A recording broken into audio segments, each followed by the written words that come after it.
We begin with Dr. Mohsin Ansari on the topic today, international dynamics, internal dynamics, Muslim families in non-Muslim environments. Dr. Mohsin has been living for last 40 years in America, and we would like to hear him how he sees this issue. Dr. Mohsin. A'udhu billahi minash shaitan rajim. Bismillahir rahmanir rahim. Jazakallah khair, Yahya Hussaini, for inviting all of us.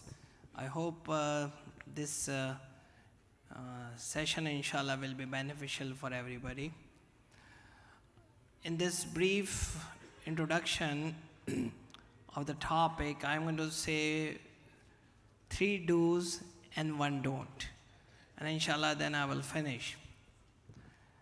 Living in America most of my life, raising 5 sons, ages from 28 till 12 years of age, and having several thousand youth and young adults as my patients.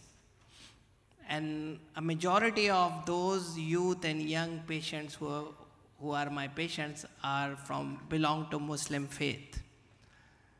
With that experience, I'm going to share 3 do's which I usually mention to some of other colleagues also. Number 1, in American Western society, American and Western society, make sure you raise your children yourself. In the society where we live, it actually does not happen. In a study which was done and published in American Psychiatric Association recently, the number of hours youth are spending on a screen is just mind-boggling. And you will be surprised to see the numbers if you had not read the study. And there are several of those. In 2013, when this study was conducted for the first time, the numbers have actually doubled. The young people from 6 to 11 years of age, the average screen time they are using, and this study was conducted in USA, is 8 hours a day. 8 hours. That's an average between 6 to 11 years of age. And the study also concluded that the kids above 11 years of age, which includes mostly teenagers, the number of screen hours are almost 11 hours a day. Now think about it. 11 hours on a screen, 6 to 7 hours in educational institution where they are, and 5 to 6 hours of sleep. Where are the parents? Who is raising these kids? Either the social media, or the school, or the dreams they see. And moreover, there are traditions which are very prevalent in Western societies. Tradition like sleepovers. If you have your child who frequently goes and lives or stays the night in a friend's house, many of those people whom your kid is going, many people don't even know the tradition of that household. Many Muslim families actually feel pride that their children have gone and has a sleepover in a non-Muslim household. Or they have a sleepover in a household of Muslims who do not practice religion. If they did salat with Jama, if they eat halal, if they watch all this Bollywood, Hollywood stuff in their houses. All these traditions make less likely that we are ourselves raising our kids. Number 1. Number 2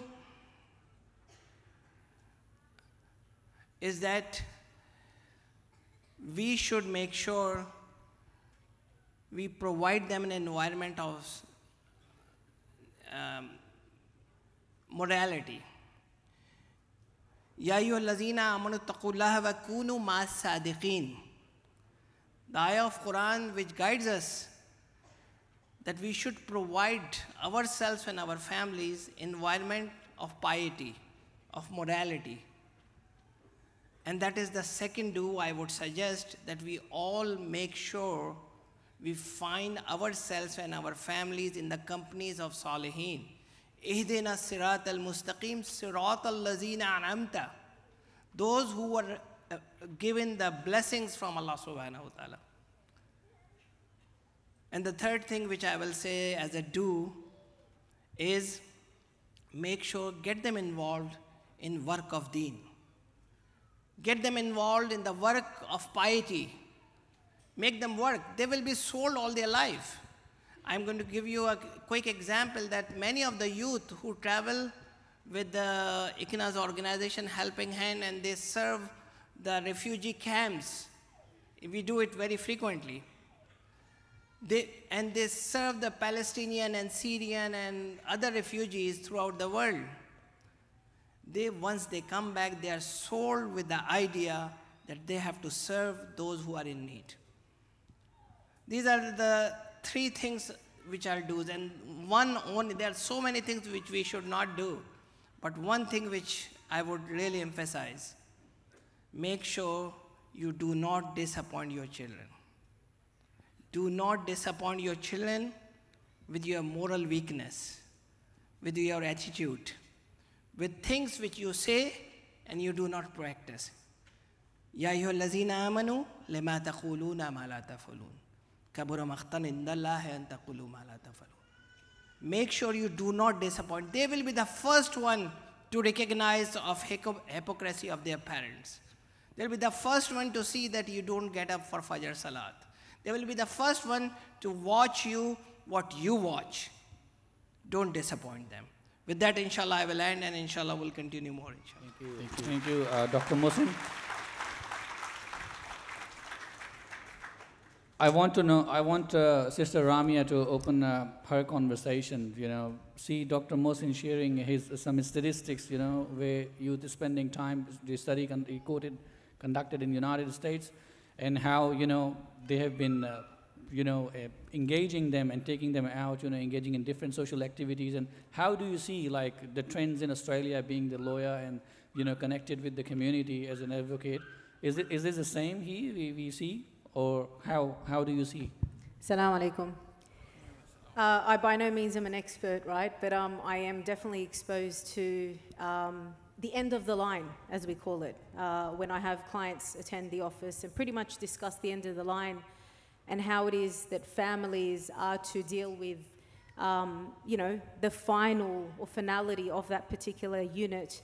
I think one of the most important things that we really need to take into consideration, in particular within this context, is we cannot live in what I call a bubble, right? So as Australian Muslims, when we're talking in this particular context, it is critical that first and foremost, we are grounded in our Muslim identity. And the only way that we can be grounded in our Muslim identity is by educating ourselves, exposing ourselves and families and children to that particular or through that particular direction. That's one.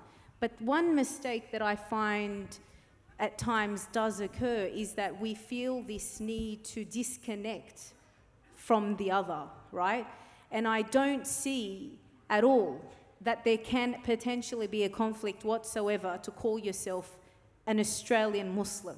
You can be both Australian and you can be both Muslim. And it's about finding that middle ground and balancing that middle ground.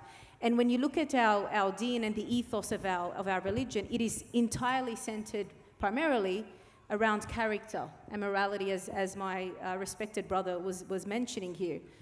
If we start with the basics and focus on akhlaq and character as a bare minimum, I think that is at least the foundation and the footing for all Muslim families. But one thing that I do see as challenging here and is definitely arising is the disconnect within the family unit. So you have absent parents most of the times, lack of fulfillment of responsibilities, a claim for rights, I want my rights, but I don't want to fulfill my responsibilities, be it to the husband or the wife. And unfortunately, that then trickles onto the children. If we don't have the foundational knowledge and education, what our responsibilities are as man and woman, what our rights also are as man and woman, it's going to be very difficult to hold that family unit together. So absolutely, the challenges I don't think are potentially as advanced in Australia as they are in the United States, but we're heading there. And unless we are, I guess, on the same page within the family unit, then we're going to see the remnants of that trickle on, particularly as a community. And I think we have a responsibility to play together. Thank you. Ustaz Ameenul Hasan, I would like you to jump into this conversation, having heard of the United States, and then what Sister Ramia just mentioned. It's not only the issue with the youth who are spending more time on the screen.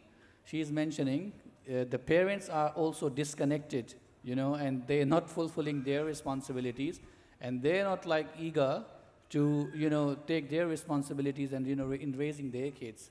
How do you see, I know you travel from India, but you have traveled very heavily across the globe, to the Western world as well. How do you see this issue? Yes, of course. In a global era, we have the same problem, whether we live in America or in India or anywhere else. There could be a difference of intensity, but the situation is same.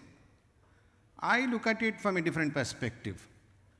It's all about parenting, how we rear our children and how we do the upbringing of our children. Most of the time I have seen, because I'm a counselor and I do a lot of counseling to the youth and even to spouses and family counseling. The issue is that most of the married people, they believe that once they are married, they know what is parenting. But that is not the fact. Parenting has to be learned, and that's a skill. And once you become a parent, you must know the different stages of parenting as well. When your child is between 0 to 7, it's one stage which is called as imprint age.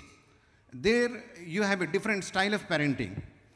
And when your child comes in between 7 to 14, that's a different stage of parenting where you need to upgrade your own skills.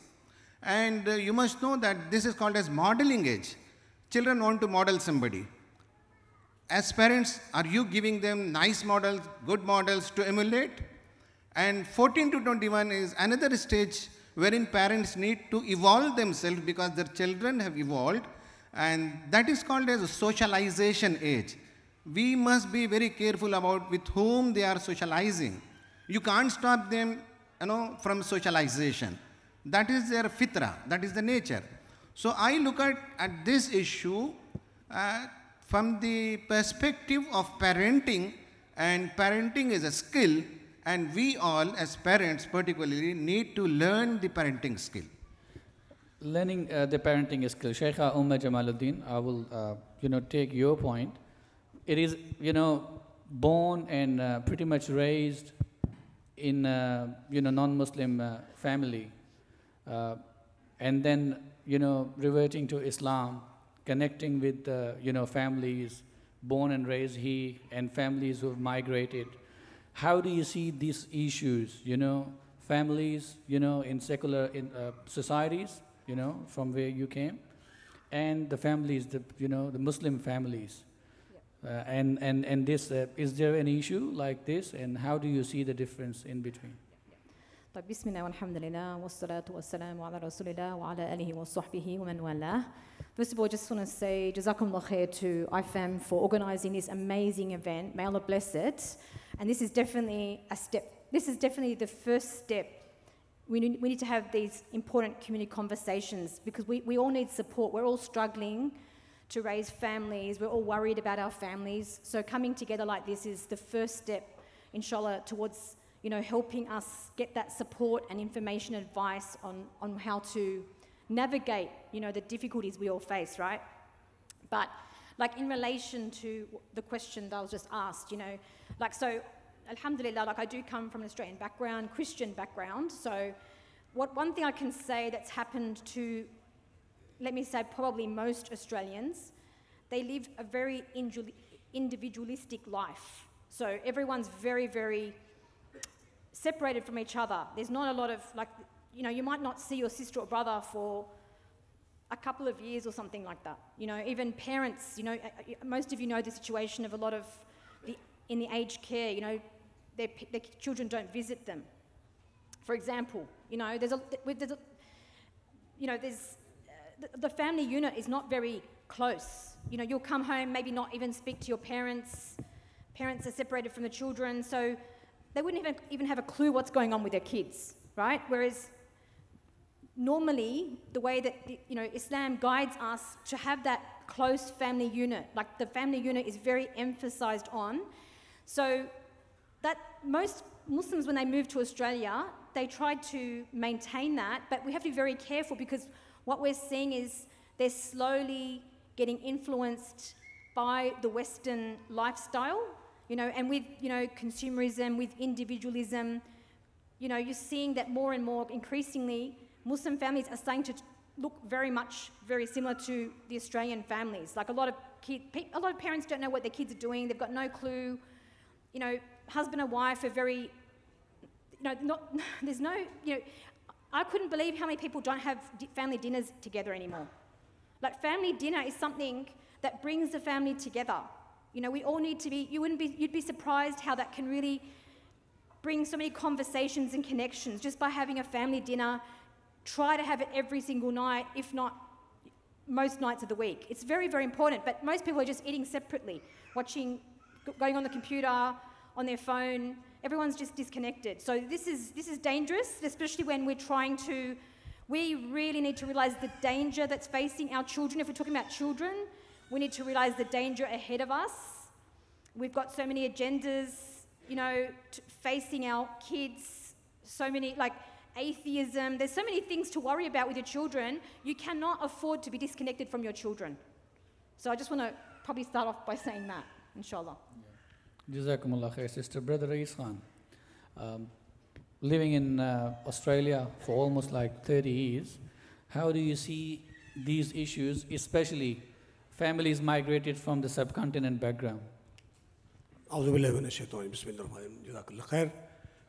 To me, obviously I've got grandkids as well, and based on my experience, pure experience, my belief is that we are living in a secular environment. Doesn't matter if we are living in Pakistan or Australia. Secularity or the materialism is everywhere. Godlessness, nobody wants to follow God. Nobody wants to follow Allah subhanahu wa ta'ala 100%. Even in the Muslim countries and the Muslims over here, my experience is that Muslims will pick and choose what they want to do from Islam, and they will leave the rest of the Islam so that somebody else will do. So that creates a real problem. So you have not entered into the deen 100%. If I have not entered into the deen 100%, I will not be able to pass that on to my young ones, or 100% deen. Experience shows that we are living in a huge melting pot. Slowly and gradually, all of us, whether this generation or next generation, will be eaten up or will be melted in that melting pot. What is the solution? So, yes, all the speakers have said we can do this, we can do that. To me, those all things that we are talking about, training the family, for example, maybe taking more parenting classes and everything else, that is only intermittent solution. It's not the solution. It cannot be the solution. Because with all that training and everything else, you may save one family for some time, but that training you will not be able to continue to the next generation. There will be some weaknesses and shortages. What will happen? You will not be able to transfer, even if you know Islam 100% and you are practicing, you will not be able to transfer what you know to the next generation 100%. You have to create the environment other than secular environment. And we all know what that environment is that will provide us and our young ones a complete security and success in this world and hereafter. And that is Islamic system. If we don't have that Islamic system, as a matter of fact, again, this is my personal view, you may disagree, I don't see any part of the world, in any part of the world, Islam is fully implemented. And that is because the controls and the key controls are actually in the hands of people who are running a secular system. So if you really want to prevent or protect your kids, instead of just working on that family, you will have to work in a holistic way. The middle way at this point of time that we can do is, yes, you work on your family and learn parenting skills, then you bring that trained family with the kids in an environment like this. This is not ideal environment yet, because we are here for 2 days and we will go back in the same environment. Again, the environment is, another sheikh has just mentioned that the environment is what? 8 to 10 hours a kid, or the whatever age that a kid age is, they will be in the school or college or uni, not with you. And you will be at the job doing something else. They will come after 12 hours, you will come after 12 hours. You don't have time now to train them, maybe a couple of hours. 8 hours you will sleep, 24 hours are gone.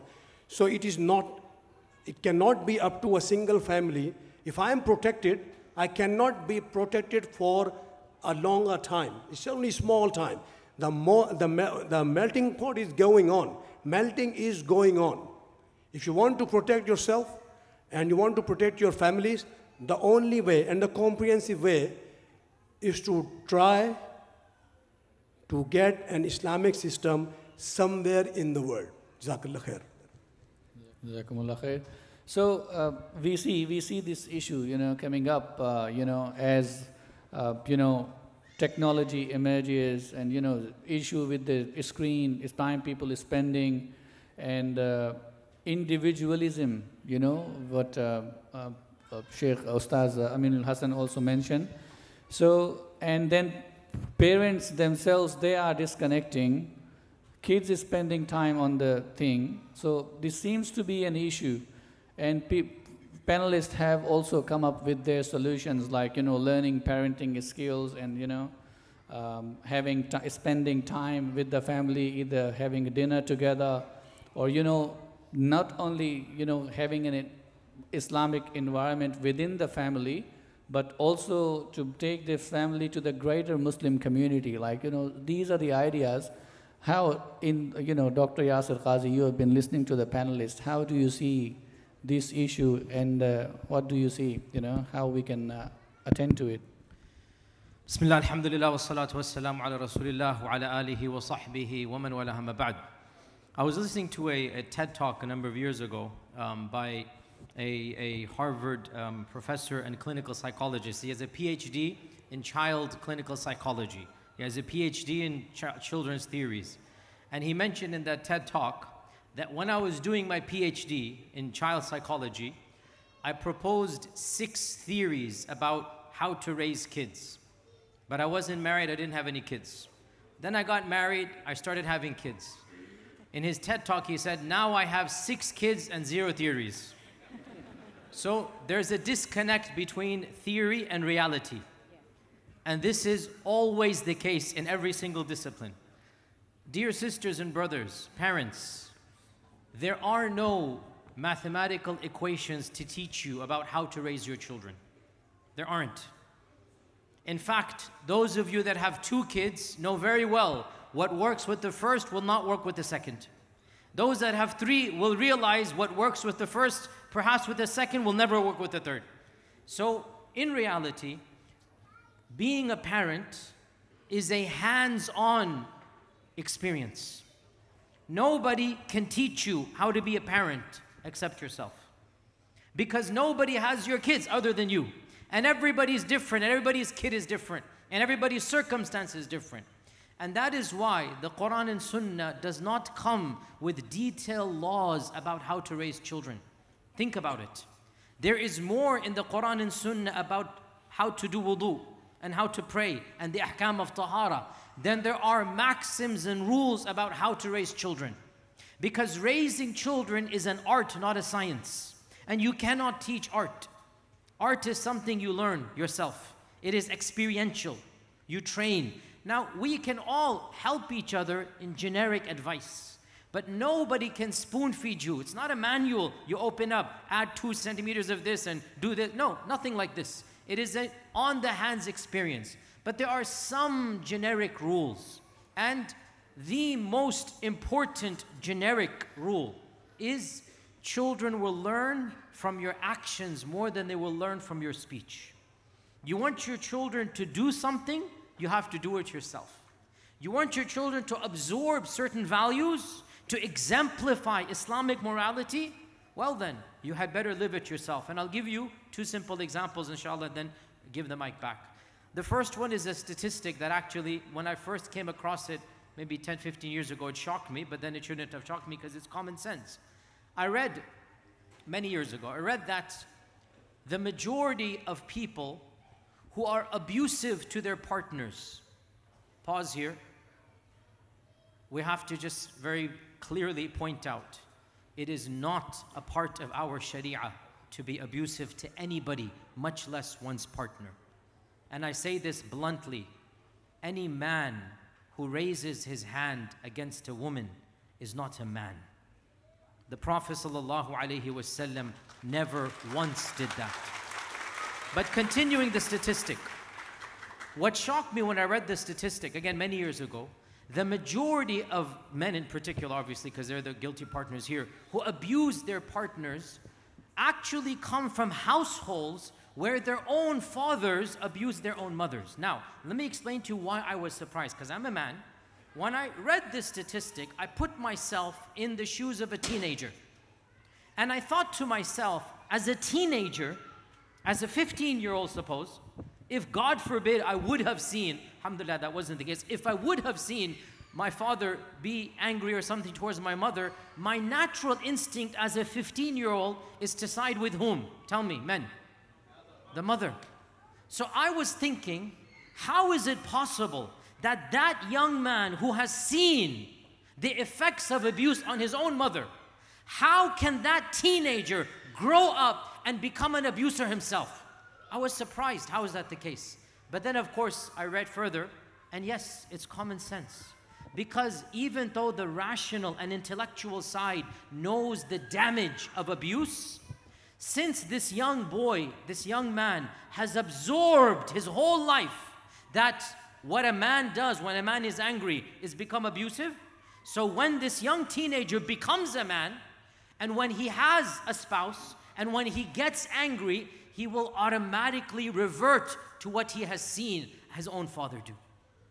And that is a scary reality. But on the flip side, the positive is, if you set a positive role model, right? If you exude a custom of pure nobility, then inshallah ta'ala, your children are going to absorb that positive custom. And one example from my own life, and this is not astaghfirullah to boast or praise me, but actually to thank my parents for this, that my father, I spoke a little bit about him in the afternoon when I gave the first lecture. My father, when we grew up in America in the 70s, the masjid was very far from us, you know, where there was only one masjid, a very far drive. So what my father began to do, back in the 70s, I remember this as a child, my father began to gather us together for Salat al-Maghrib every single day. No matter what we were doing, we would pause and all of us would pray Maghrib together.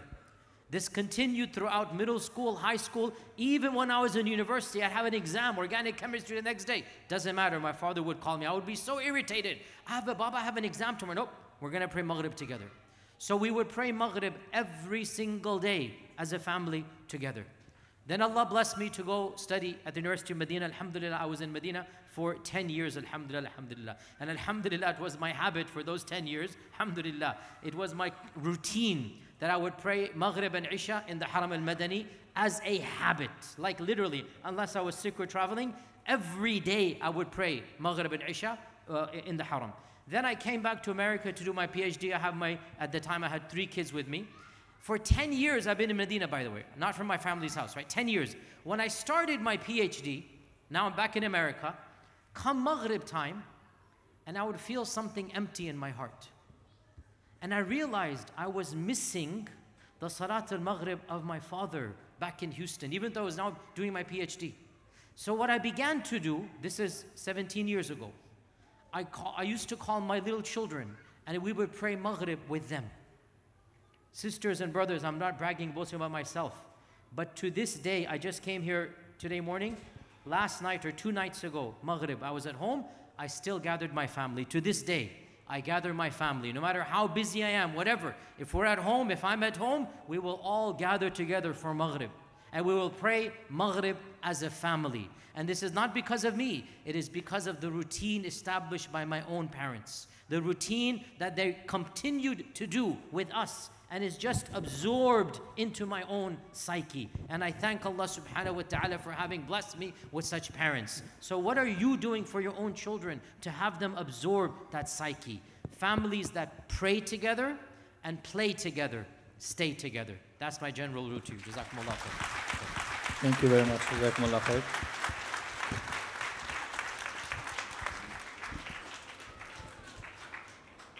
Well, Dr. Yasir Qadhi said, like, this is not a, a skill which can be taught. But of course, like, there are some generic advices which can be given, which, of course, Dr. Yasir Qadhi shared here. To Dr. Mohsin Ansari, this is very question, been asked when we move from different cultures to this culture, and where the dynamics of the family and the world changes. So what role each family members they have within the family unit, let's say spouses, father, mother, kids. So what role does the father have? What roles the mother have? So what roles do you see, they have and have to play within a family unit? Bismillahirrahmanirrahim. I think it's very important that we all realize that in an Islamic system, family Islamic system, there are set rules and set responsibilities. Ar-rijalu qawwamun. Allah subhanahu wa ta'ala has given a responsibility to fathers. That does not translate into harshness. It translates into responsibility which is given to the father. And that responsibility must be practiced by the father, not mother. When in families, when mothers become fathers, problem is created. And vice versa. Similarly, I think it is also very important, another point, that in Muslim environment and societies, something which is long gone in our own societies and our household is the stages and components of child or family tarbiyah. In a secular society and in many Muslim dominant societies also, Taaleem or education means just curriculum, academics. In an Islamic society, ideal Islamic household, it is not just education or curriculum. There are 3 components of it. One is Taaleem, the pure academic education, but that's just part of it. The second is Tarbiyah. Tarbiyah is not existent in secular societies. The example which Sheikh Yasir said, actually, something very similar happens to my household. And I make sure that our children, and I think all of us should understand that, what is your priority and what is your first love as a father and mother which your kids see? How many of us plan the day for our kids? They go to school, what time, who will pick them up, who will drop them off, what is their soccer practice time, what is their judo martial art activity. How many of us actually plan their day around salat?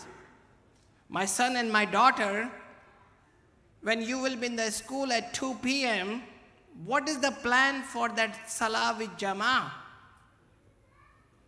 That concept which Hazrat Ibrahim gave us, making sure the whole Islamic society revolves around collective success. Qu anfusakum wa ahlikum nara. That is the responsibility given to me and you as parents, to make sure that when your child leaves home, we have to make sure their salat is secured. And many times this conversation happens actually in my household, that my son will say, I have an exam, it's difficult to go to salat with Jama'ah.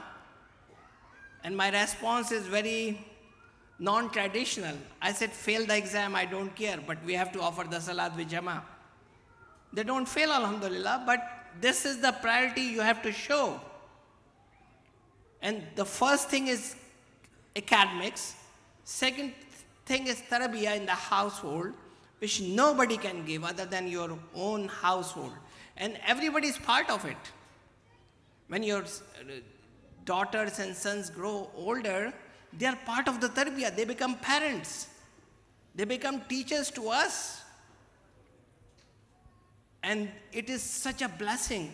Your own child teaches you Quran, or tells you, like a to-go person, that my son, I am going to give this khutbah. Tell me where was this ayah in Surah Tawbah, and you get a call from your son, this is where it is. That tarbiyah in your household. And the last thing which is completely gone in our Islamic environment and families is ta'deeb, ta'zeem, respect. How many times we focus on that? My father used to tell me, actually, by the way, Sheikh Yasir mentioned his father many times. He's a very respected ICNA member. He's one of the founders of ICNA, mashallah. And we are so proud that he's 85, mashallah? 89. He's one of the most consistent ICNA meeting attendee every single time. Nobody misses, but he is there all the time, mashallah, in Houston. So, Qadhi, respect. Prophet Sallam's hadith, which we quote and say, but how much we practice. That he is not amongst us, who does not respect our elders and is not kind to our younger ones. This ta'zeem part is long gone from Muslim families and Muslim societies.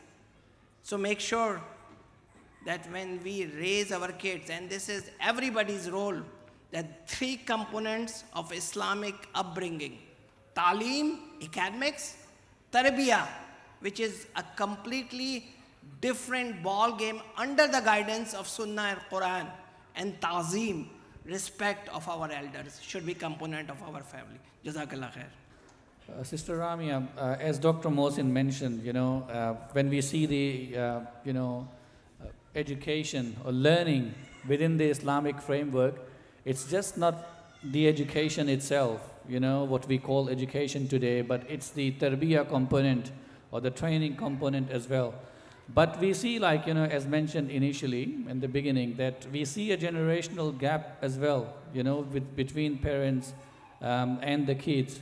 So how, we can fill up that gap, and basically, parents can fulfill their responsibilities by, raising their kids with the, the point highlighted by Dr. Mohsin Ansari, training them in a manner which they want them to.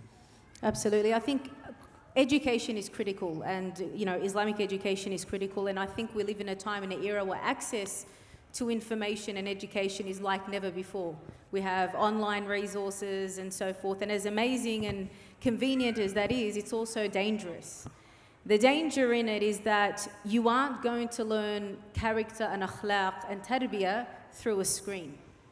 You can only attain that through human interaction. And there is huge emphasis, I believe, especially through my work on the ground, in community.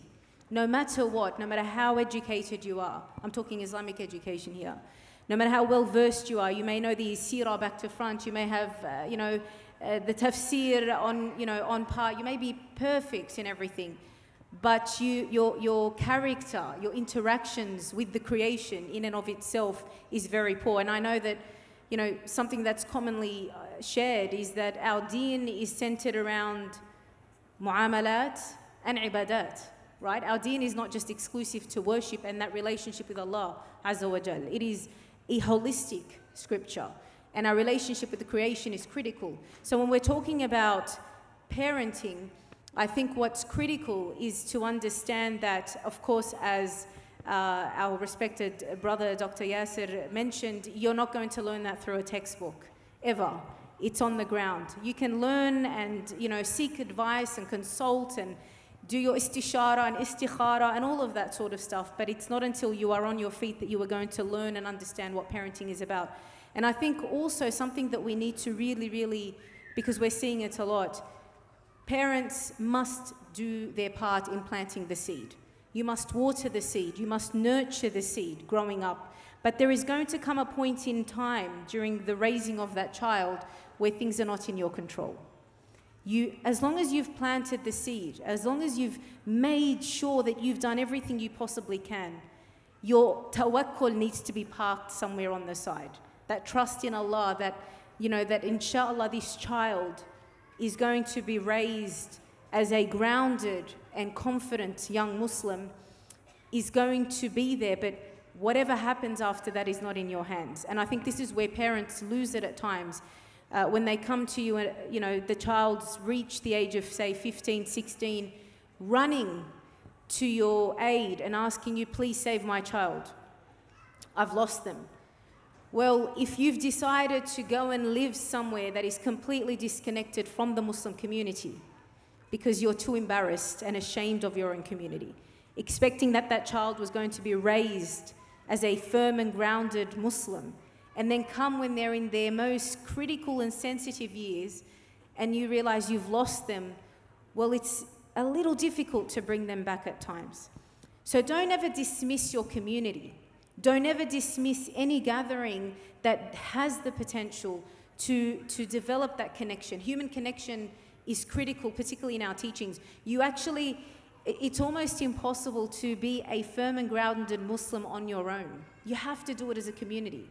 And it starts with the family unit. So if as a family you're not doing things collectively, even something as simple as finding a salah in congregation or eating together, whatever it is, if you aren't doing that as a bare minimum, then what hope do we have as a community? So I think human interaction, just to answer that question, is critical.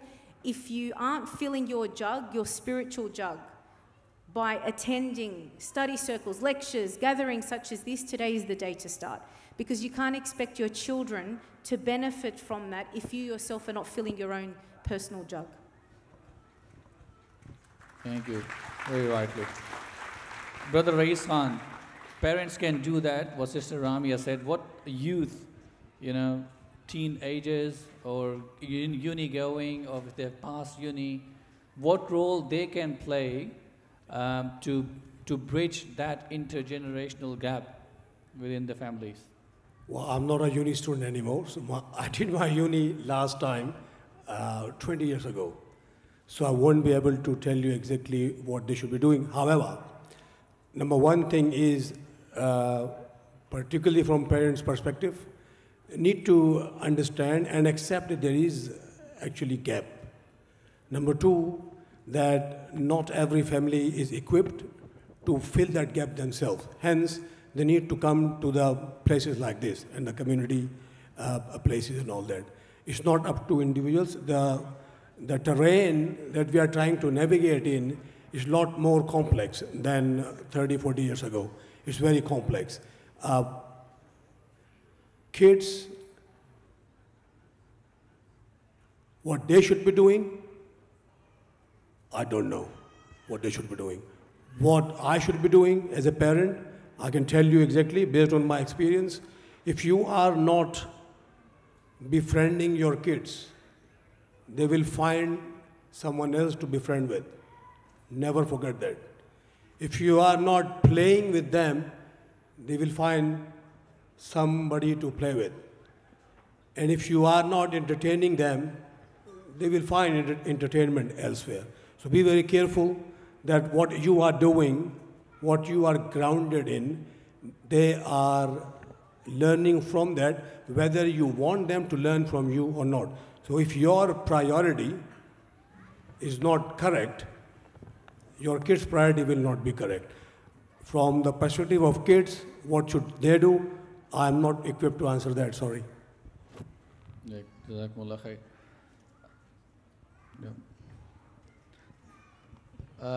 Ustaz, you have been counseling youth and also, young couples who are getting married. What do you reckon, how youth can kick in? The same question, with what bit they can bring to the community, to the family, to bridge that intergenerational gap we see in the families. What the children need to do? What youth can play their role, yeah.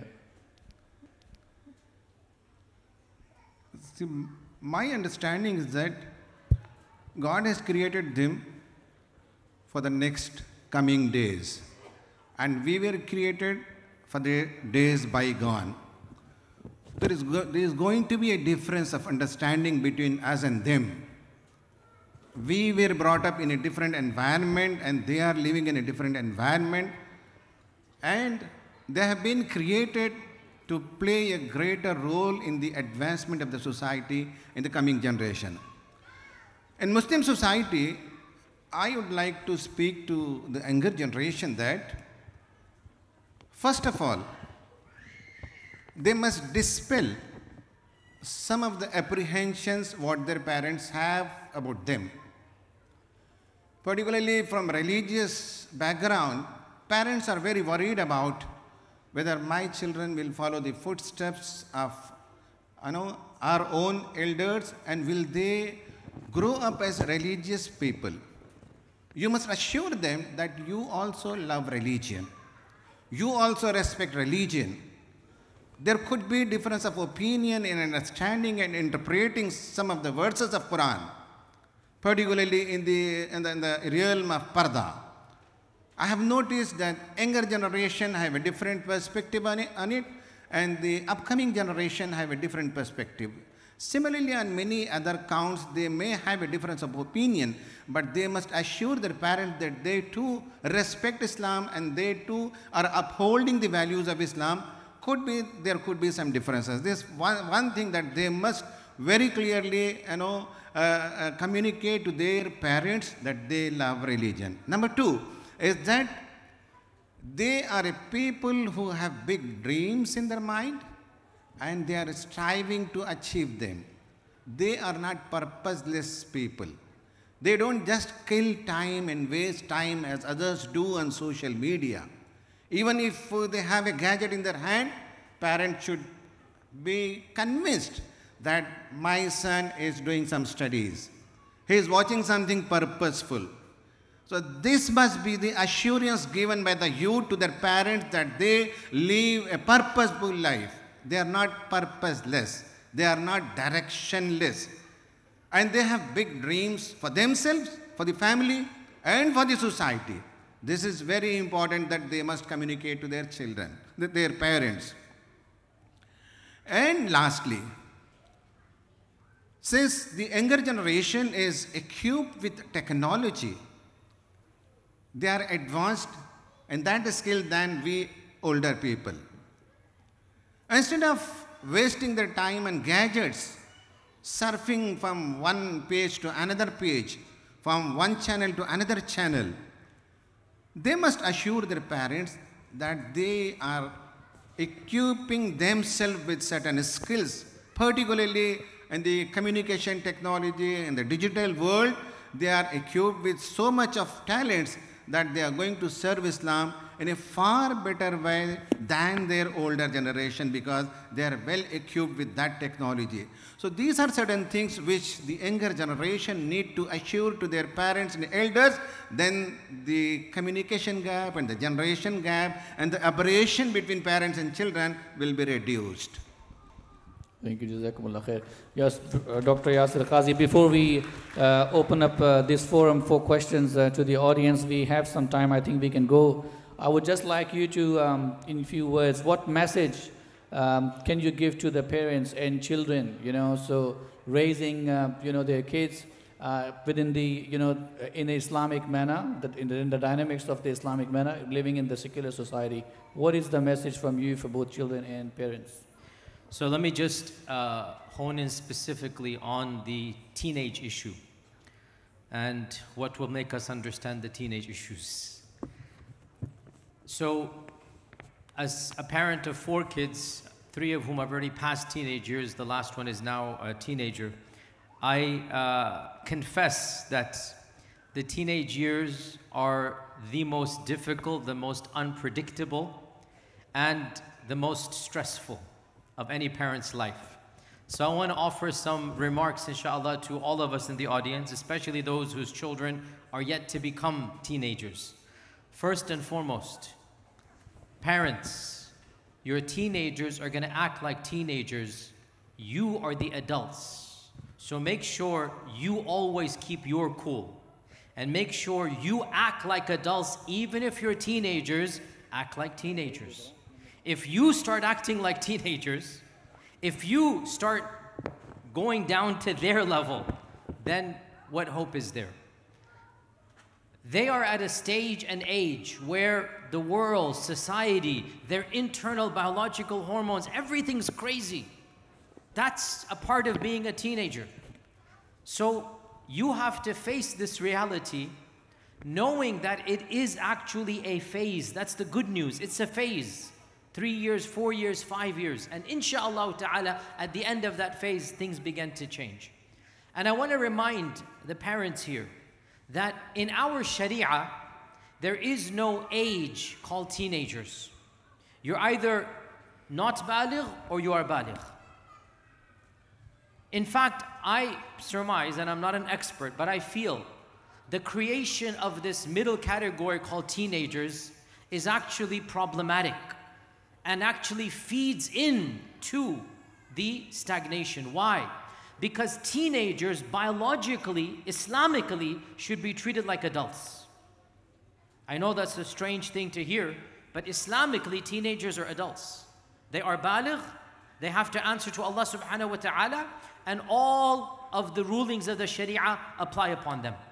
As soon as you become baligh, and that's 14, 15, right? As soon as you reach the age of puberty, khalas, the Sharia treats you like an adult. True, intellectually you're not 25, but here's the point. If you look back 100 years, 200 years, 1,000 years, young men and women, 13, 14, 15, were acting like young men and women. In fact, in the Battle of Uhud, the Prophet ﷺ, the cutoff age was 15. 15. And he even allowed some 14-year-olds to come in that proved their maturity. They weren't biologically different. Their DNA wasn't different. But here's the point. When society demanded of a 14, 15-year-old that he or she act like a young adult, guess what? They acted like a young adult. But our society has coddled them, created this interim where you are treated like an adult, you're treated like a kid, you're spoken to like a kid, you have the responsibilities of a kid, but you have the potential to be an adult. I'm not a PhD in child psychology, but I feel if you're gonna treat a young adult like a child, well then, he's gonna act like a child. You have to give the responsibilities of a young man and woman upon a young man and woman. And therefore, parents, when your children become 13, 14, 15, try treating them like young men and women rather than little kids. Start negotiating with them like young adults. Raising your voice, giving them harsh punishments that's not going to have the impact that might have had when they were 6, 7 years old. In fact, if you take their iPad or whatever away at 16, it might actually cause a backlash that is not the wisest thing to do. So my own experience has been with my kids, and Allah knows best, that once they become young adults, you need to quite literally treat them intellectually in a mature manner. Negotiate with them the way you would with a young man or woman. Ration with them, reason with them. Give them the explanations of why you're doing something. And then one other point here as well. Parents, understand the fitan that we are living with social media and with access to every type of filth and fahsha that we cannot even imagine. And you understand what I'm referencing here. Most of you who are now parents, when you were teenagers back in the 80s, 70s, 60s, whenever it was, you did things behind your parents' back your parents didn't know. You didn't act the exact way your parents wanted you to act. Imagine if you had cell phones back then, what would you do? Imagine if you had access to social media, what would you do? So understand, your 17-year-old has access to things you never had access to when you were 17. May Allah protect them. It's not their fault they were born in this era. It's not their fault. So what I'm trying to say, this is not an excuse for them, but it is a sense of maturation for you, that you will have to concede more to them than your parents conceded to you. You're going to have to allow more mistakes in a loving manner. Not that that justifies their mistakes, but I'm just being real here, right? Always ask yourself, what would you have done if you had access to what they have access to at their age?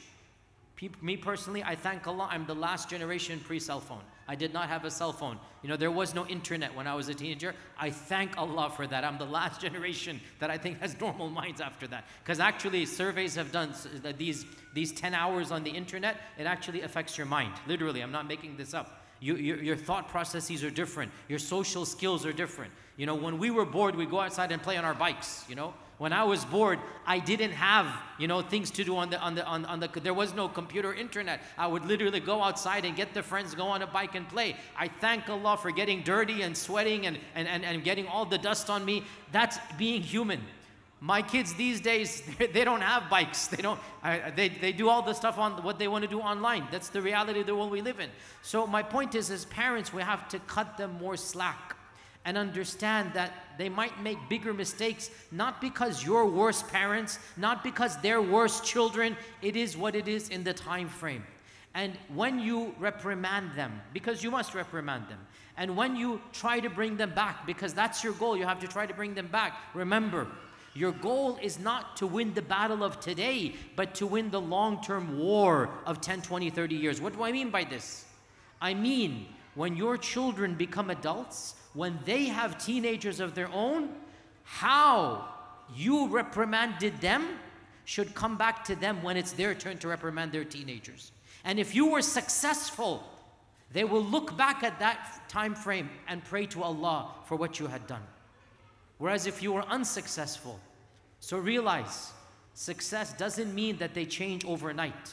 Success means 30 years down the line, they remember your tarbiyah and they replicate the same love and the same understanding that you did upon your own grandchildren. You're in it for the long term, not for the one day. You're in it for the future generations and not just for the mistake that happened today. So lots of love, lots of dua, lots of experimentation. That's all that you can do. Jazakumullah khair. Jazakumullah khair. Well, that's good. The conversation was not only thought-provoking, but, you know, that gave us some, you know, practical tips and practical advices as well for families, you know, parents as well as children. Let's see if we have some questions from the audience. Do I have some volunteers anywhere with the microphones? Do I have, yeah, Brother Nasir and sister there. So please raise your hand, ask your questions if you come up with, or any question arises with this conversation of the panelists. You ask the question and I will direct the questions to my panelists, inshallah. Yes. I'll take a question, first question from you, sister.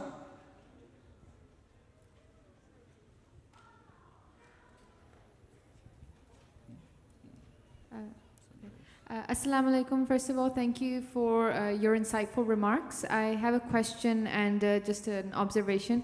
I think Ms. Jamaluddin didn't speak, so I think that I would just like to get to hear what her opinion is on the matter, because I think she didn't get to speak in this round. And my question is actually, in a world where we do live in technology and science and everything is so advanced and kids do have cell phones and they have access to gaming and whatnot online, is it an option to take away the tech from them and to raise them tech-free, or as tech-free can be? Bismillah. Jazakallah khair, sister. Actually, tomorrow I'm going to be giving a talk focused on this whole topic. If you can make it 2:45, because I've actually, just so everyone knows, in Fadlillah, I've actually raised 5 kids in Australia with my husband, alhamdulillah. So I'm going to try and share the really important points that we feel really helped us. You know, my youngest is actually doing his HSC, so please make dua for him, inshallah. So, talking about tech-free, look, we were discussing before about intergenerational gap between kids. I'll be honest with you, I actually believe there doesn't have to be an intergenerational gap, to be quite honest. If you have a very open relationship with your kids, you know, you're always constantly communicating with them, speaking to them, connecting with them.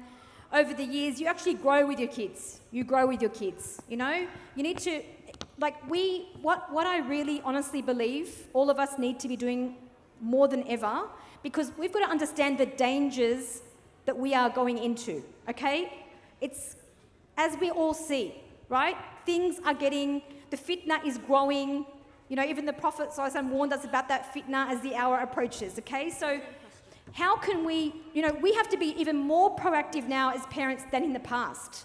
Now, one of the most important things we need to be creating are very positive relationships, focusing on how we can improve our relationships between husband and wife, between children. We can't be complacent about these things anymore. You know what I mean? We have to all be proactive in this. Mothers, fathers, you know, in particular, parents, you know, we have to, husbands, wives, like, unfortunately, a lot of people are reluctant to go and get the help when they need it. You know, now, we have to understand, we can have all the knowledge in the world. I'm going to be quite honest, this is so sad to say, but I've seen families that taught their kids the whole Quran or had a wealth of knowledge, but unfortunately, some of those kids left Islam when they became adults. Now, one of the primary causes for that, may Allah protect us all, was very toxic relationships between family members, right? Very, very poor relationship. Like, if your kid basically grows up having a really disturbed image of what Islam is due to what they saw took place in their household, then of course they're going to be attracted to what's outside. Right? So we have to be actually raising our children to actually feel that Islam is the best thing that could ever happen. Now that's going to take a lot of effort. That's going to take a lot of dua, and we're going to seek the help. We have to get over our egos and realize we don't know everything. And sometimes we're going to do it wrong. We're not going to be perfect, but the most important thing is to be sincere and keep reaching out for help when we feel we're not, like, if we're having a conflict with one of our kids. Okay, that's a red flag. How can I improve my relationship? Like, I had a stage where one of my daughters, we were at loggerheads with each other at a certain point, you know? So I had to realize that, wait a second, we need to do something about this relationship. We started a very simple thing. We're talking about a teenage girl. I think anyone who's raised a teenage girl, you'll understand what I'm talking about. 13. If you haven't got to 13 yet, just wait. You've got a lot to look forward to. But when they reach about 13, 14, so this is where I decided we need to do something fun together, simple. We started walking of an afternoon around the block. You would not believe subhanAllah, sisters and brothers, you would not believe how just that simple thing of walking around the block together, she started opening up to me. She started telling me all these pressures she was under, peer pressure, sharing all kinds of things. And you know what? SubhanAllah, over a short period of time, our conflict subsided substantially. I'm not saying it wasn't perfect, but it was a lot better than it was. So what I'm trying to say, everybody, because I don't want to take everyone's time, but what I'm trying to say is, I think one of the most important things we've got to be all concerned about now, more than ever before, is strengthening our relationships, getting educated on how we can improve these relationships, because we want our kids to grow up and feel that coming from Islamic family was the biggest blessing in their life. When they feel like that, they'll never think outside of Islam. May Allah protect all of our children. Allahumma ameen. Jazakumullah khair. So, to social media.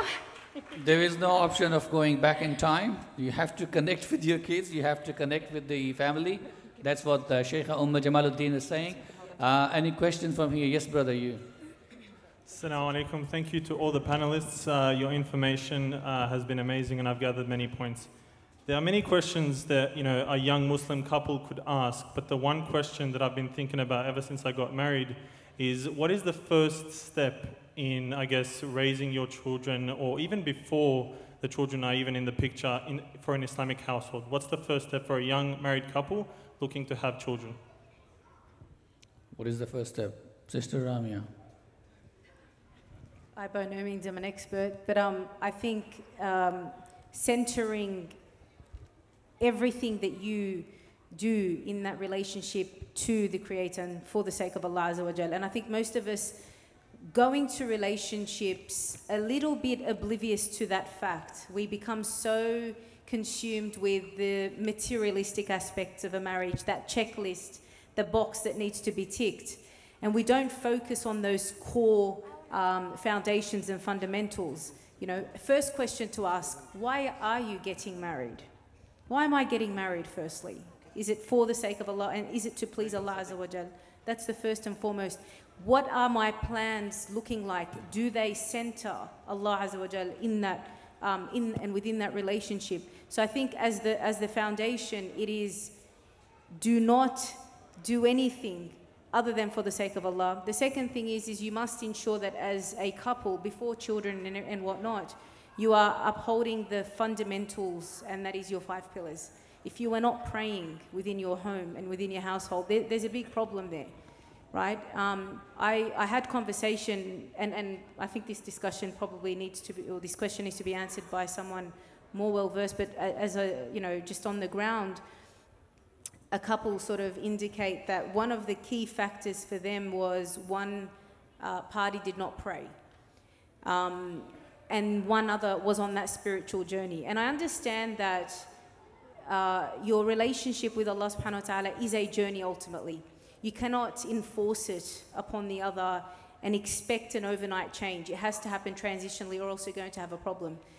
But if you don't have the foundations, if you're not asking the right questions from the beginning when you are potentially looking for a suitor, right? It starts from then. Do you pray your 5 prayers? Weighing up those questions as does this person have what it, takes to please Allah subhanahu wa ta'ala, or does he have all the worldly items and matters? He's educated, he's comfortable financially and so forth, but he doesn't pray. I can probably change him. It's going to be very difficult. So I think just as a baseline, why am I doing what I'm doing? And ensuring that everything you are doing as a couple is for the sake of Allah. And inshallah, that will penetrate, along with your children, inshallah, when they do come along. So very fundamental question Sister Ramia has mentioned too, before asking, even when getting married or thinking of having the kids. Any more questions from the audience, sisters? Assalamu alaikum wa rahmatullahi wa barakatuh. I need to lead. I need to initiate, please. Is there? Yes, please, sister. Go ahead. Yeah, as we all know that evil is working very hard and with much more force to take away our families. But why still our men, as a leader of the homes, even our leadership is missing it in homes and outside? why we are not realizing that such a evil force which is taking away our kids, even our religion and our teenage girls and boys. So why our leadership is not like men in house, they like not preparing themselves according to the today's situation, like learning psychology of children and women's psychology. Like especially Sheikh, I want to know why scholars are not mentioning that like even this basic thing we are not learning that Prophet said don't give divorce to your women when they are during their periods. Today we came to know that women they go through some hormonal changes. So this like to create harmony in the house and some like compassionate environments, why men they don't understand that women they go through some hormonal changes, so we should be planning something around that. Not like we become like leave the Islamic values and don't teach them, just to make some plan in the house, system in the house that everything runs smoothly and kids we are compassionate with each other, understanding even teaching the women that we can't allow bidats and extravagant marriages in homes. Everything depends on the man's, I think, teachings and responsibility. And women definitely they have their own responsibility as per that given by Allah, and they get the higher honor as a mother. But the husbands, they get the higher degree because of their responsibility. And I think this is missing in why it is missing, why we are not preparing ourselves. Sister, a lot of your questions you have already answered. You said, what do you think? So a lot of the questions what you have raised, basically you answered. So basic questions which what I could understand is the leadership, lack of leadership within the family unit. You know, if the family is going through a crisis, if wife is struggling, so what role should the other spouse, the man, should play the leadership role? I think that's the basic question which I could find out. If I'm right, yeah. Ustaz Ameenul Hasan, if you can answer that question, please. First of all, we should understand that every one of us is a leader. Kullukum ra'in wa kullukum mas'ulin an ra'iyatihi. Husband is a leader of the whole family. Wife is a leader and she has to look after the children. Unfortunately, we are living in an era where the Islamic values have declined. Our people are living in a secular environment. Male particularly are running after meeting their ends and providing the family. They don't have much knowledge about what Islam teaches them to be as a father, to be as a husband. That lack of knowledge has resulted in the decline of the society. My one simple suggestion is that we need to have pre-marital sessions of 2 days and 3 days sessions of workshops, wherein husband and wife or would-be couples or younger generation who are about to get married should be taught about what is the role and responsibility of a man, what is the role and responsibility that a woman should play in family, what are the basic psychological differences between man and women. Men are from Mars, women are from Venus. Hope you would have read that book. That tells us that both men and women have different perspectives of looking at the world, looking at the sexual relationship, looking at the finances. Both hold different viewpoint. So psychologically, what are the differences? How do they behave? How did the other person behaves? And similarly, after marriage, once you have children, how to upbring them? What are the values that we need to inculcate right from childhood? Even from biological point of view, man and woman should learn what is marriage. From legal perspective, they must learn about marriage. From sociological perspective, they must learn what is marriage. So there are different angles to look at marriage, and there should be pre-marriage counseling sessions and training sessions before they get married. And once you do this, at least we can hope that they have some knowledge so that they can take up the role of leadership in their respective position. Thank you very much. Jazakumullah. One last question. Unfortunately, we just run out of time. We can just take one question from the left-hand side. Yes, Brother Nasir, you have the mic. Assalamu alaikum. Thank you for allowing me this opportunity. We're living in deeply unprecedented times.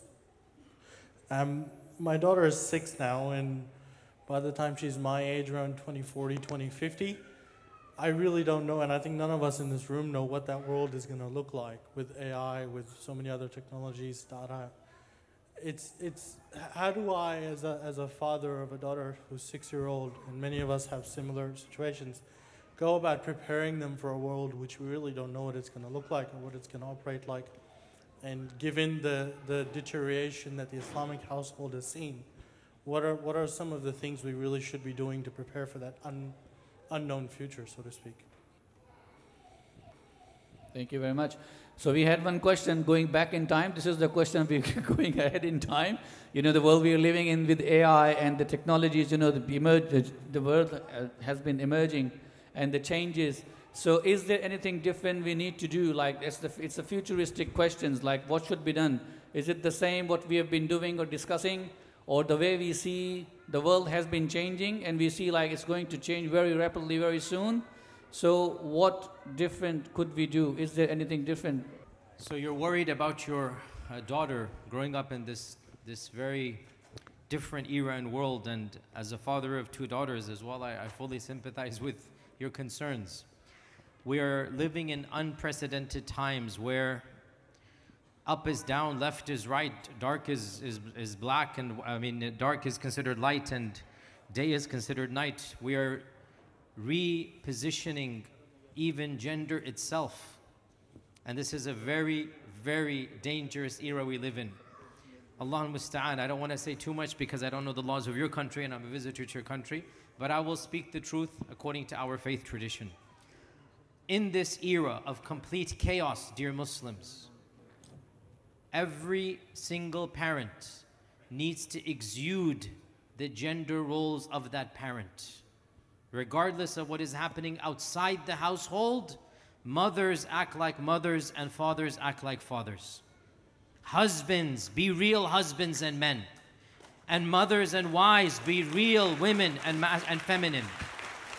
We as Muslims believe, وَلَيْسَ الذَّكَرُ كَالْأُنثَى. The male is not like the female. This is an ayah in the Quran. We firmly believe there are indeed genders, and gender is biological and real. It's not just a social construct. You cannot just decide someday, wake up and change your... No, we don't believe this. We believe that genders are real, biological, scientific, historic, fitri, created by Allah subhanahu wa ta'ala. And in this era where everything is changing, we must assert our rights, not just via the laws, but also via our faith tradition, to live our lives according to how we see fit. And in this time frame, fathers in particular, because we have this problem right now, sorry to be a little bit blunt here, the rise of 2 extremes. On the one hand, we have the rise of a culture in which aspects of femininity and masculinity are discarded, made fun of, mocked. And on the other hand, we have extremes of toxic masculinity and toxic feminism. And toxic masculinity is becoming popular. I don't want to mention names here, but there are figures out there who are espousing really values that are un-Islamic. And sometimes they're speaking in the name of Islam even. Why is this happening? It is because the middle moderate path, the wasat, is being ignored. And when the wasat is being ignored, you're going to find the rise of both extremes here. There is something called true masculinity. There is something called being a Muslim gentleman. The Prophet ﷺ was a gentleman. There is something called masculinity. We must embrace it and we must exude it as men. And sisters, there is something called femininity. That is your strength, that is your power. Wallahi, nothing to be ashamed of. Nothing to be ashamed of. To be feminine is quintessentially being the queen that Allah Azza wa Jal made you to be. There's nothing to be ashamed about embracing your motherhood, embracing your femininity, embracing your wifely powers. Wallahi, I say, brothers, don't get angry. I'm going to say the truth here. Oh, women, the strength you have over us as men, wallahi, you don't know the power Allah has given you over us.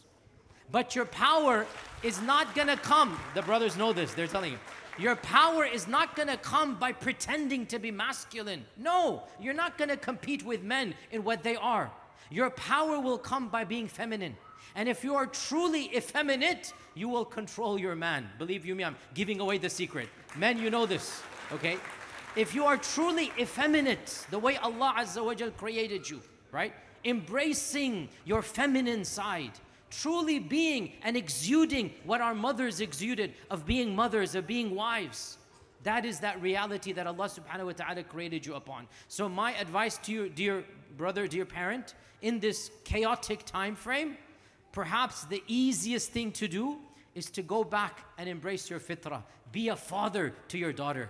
Be a genuine father to your daughter. Show your daughter what it means to be a loving, caring, compassionate role model figure. What it means to be a masculine Muslim, embodying compassion along with, yes, the fatherly essence of, being strict when you need to be strict, and comfort and care and protection and providing. And mothers, be nurturing, be loving. That's how Allah Azza wa Jal created you. So if we exude these values within the household, insha'Allah ta'ala, our children, and especially our daughters, because yes, we are especially worried about what is going on, and sons as well, we're worried about them. When we show them the role model, fatherhood and motherhood, insha'Allah ta'ala, that is going to go a long way in allowing them to absorb Islamic values of masculinity and femininity. Jazakumullah khair. Inshallah. So we go back in time, or we go, further in time. The only formula is to be a real father, and connecting with your kids, with your family, and being loving to them and taking care of them. That's what Dr. Sheikh Yasir Qadhi has been mentioning. He just referred to a few points, which is his topic for tomorrow's talk, navigating gender confusions, which is the very hot topic here in Australia too, and across the world. So inshallah, Sheikh Yasir Qadhi will be here tomorrow, and he will be delivering talk. His topic is on navigating gender confusion, specifically on the talk. I wanted my panelists to conclude this session today with a couple of minutes concluding remarks, but unfortunately we don't have time. I do apologize all of you, and do thank you for sharing your thoughts, but I do really want this give this opportunity on behalf of all the panel to Dr. Mohsin Ansari. If he could in few words, in 1 minute or 2 minutes, he could conclude the session, and inshallah. Dr. Mohsin Ansari. Inshallah. So a difficult task given to me after this beautiful conversation to conclude. My brothers and sisters, something which is very important. I have a data, actually 2 questions which came here. One was a young married couple, what is the way forward? A 6-year-old daughter, how to raise that? And I will conclude with that ICNA National Convention just happened a few months back.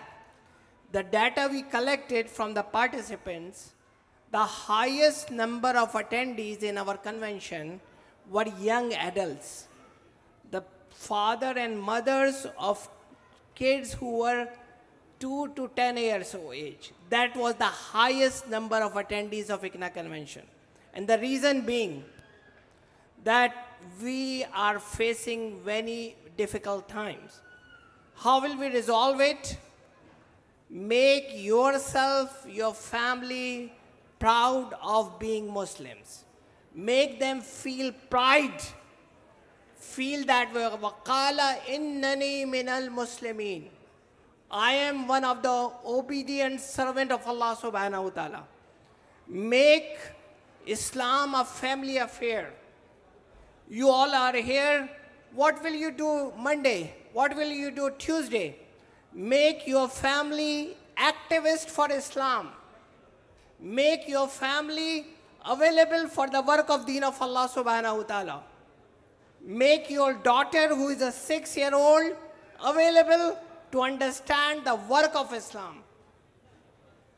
Give them the idea of modesty. Give them the idea of Islamic work, Islamic activism, Islamic mentality. And that should be the family affair. Taking the pride to be a Muslim will come with Islamic work and Islamic activism. And that is the thing which I will conclude, inshallah. Final thing, how many parents sitting here, ask yourself how many times you have woken up at night and cried in front of Allah subhanahu wa ta'ala for your daughter and son. Think about it. That will change a lot of things. Jazakallah khair. Assalamu alaikum wa rahmatullahi wa barakatuh. Jazakumullah khair. I thank you, all my panelists, Sheikh and Jamaluddin, Sister Ramia, Abdo Sultan, Brother Rais Khan, Dr. Mohsin Ansari, Sheikh Yasir Qadhi, Ustaz Ameenul Hasan, all of you, and all the participants for attending this session. And today's session, it was a remarkable turnout. It was a remarkable turnout. I apologize, the arrangements we made, we ran out of them, unfortunately, and we want to see you back tomorrow. We will commence our day tomorrow, inshallah, at 10 o'clock. So you'll see you, inshallah, tomorrow at 10 o'clock. Jazakumullah khair. Look after yourself. Have a good night. Assalamu alaikum wa rahmatullahi wa barakatuh.